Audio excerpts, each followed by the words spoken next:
Magandang araw po sa inyong lahat, lalo na sa ating mga kawal, police, coast guard, firefighters, jail officers, at lahat ng uniformadong tagapaglingkod at sa inyong mga pamilya. Ako po si Father Dion, isang paring katoliko ng Military Ordinariate of the Philippines at isang kapilyan ng Hukbong Katihan ng Pilipinas.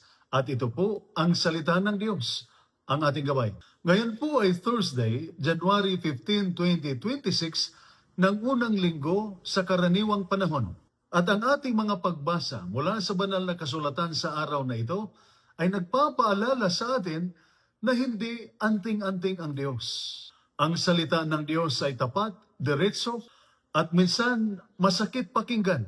Ngunit ito ang katotohanan na nakapagliligtas ng pananampalataya, ng isip at ng buhay. Hindi anting-anting ang Diyos. Hindi siya gamit na pwedeng gamitin kapag kailangan lang. Siya ay Diyos na dapat pagkatiwalaan. Sa ating unang pagbasa mula sa unang aklat ni Samuel, chapter 4, verses 1 to 11, natalo sa labanan ang Israel. Sa halip na magsisi, manalangin at bumalik sa Diyos, sinabi nila, dalhin natin ang kaban ng tipan para iligtas tayo. Akala nila automatic na panalo kapag kasama ang kaban. Ngunit, ano ang nangyari? Natalo ulit sila. Libo ang namatay. Nabihag pa ang kaban ng tipan. Bakit? Dahil dala nila ang simbolo ng Diyos. Ngunit, wala sa kanila ang pagsunod sa Diyos. Ito ay babala rin para sa atin, lalo na sa mga naka-uniforme. Minsan, hindi ba ganito rin ang ginagawa natin? Nagdarasal bago ang operasyon. Ngunit, ayaw baguhin ang maling gawain. Humihingi ng proteksyon. Ngunit, hindi tinitingnan ang sariling konsensya. Umaasa sa rosaryo, medalya o dasal, pero walang tiwala at pagpapakumbaba. Hindi mali ang mga debosyon. Pero kapag ginamit natin ang Diyos para kontrolin ang resulta, nawawala ang tunay na pananampalataya. Hindi pwedeng gamitin ang Diyos para sa sariling gusto. Ang Diyos ay sinusundan, hindi inuutusan.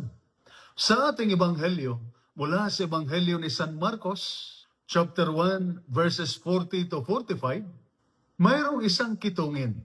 Hindi siya sumigaw. Hindi siya nagreklamo. Hindi siya nagutos. Lumuhod siya at sinabi, kung nais mo po, kaya mo akong pagalingin. Iyan ang tunay na pananampalataya. Hindi dapat mo akong tulungan. Hindi karapatan ko ito. Kundi kung kalooban mo, nagtitiwala ako. At ano ang ginawa ni Jesus? Nahabag siya at hinipo ang kitungin. Napakalakas ng tagpong ito. Ayon sa batas, bawal hawakan ang marumi. Pero para kay Jesus, mas malakas ang awa kaysa takot. Mas malakas ang pag-ibig kaysa patakaran. Mas malakas ang habag kaysa sakit. Hindi nagpagaling sa Jesus mula sa malayo. Hinipo niya ang sugat. Pinasok niya ang sakit. Ibinalik niya ang dignidad. Mga kapatid sa serbisyo, marami sa inyo ang humaharap sa panganib, pagod at takot. Minsan napapadasal tayo ng Lord, iligtas mo ako. Lord, panalunin mo kami. Lord, ayusin mo ang lahat.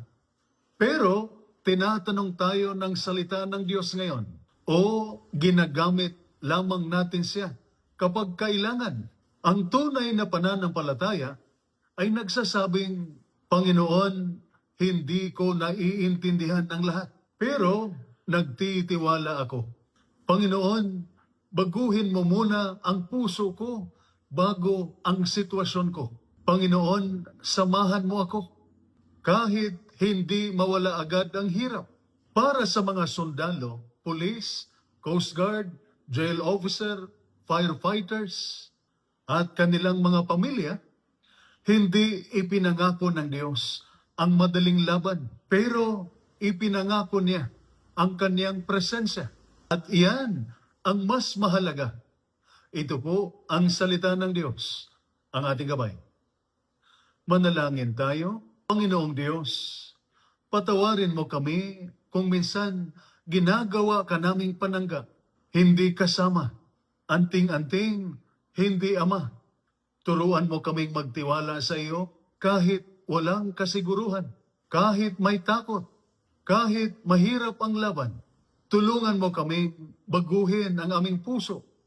Hindi lang humingi ng mabilis na solusyon.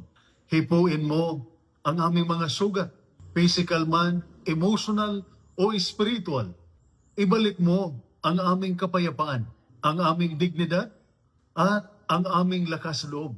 Sa bawat naka-uniforme at sa kanilang pamilya, iparamdam mo na hindi kanila ginagamit, kasama kanila.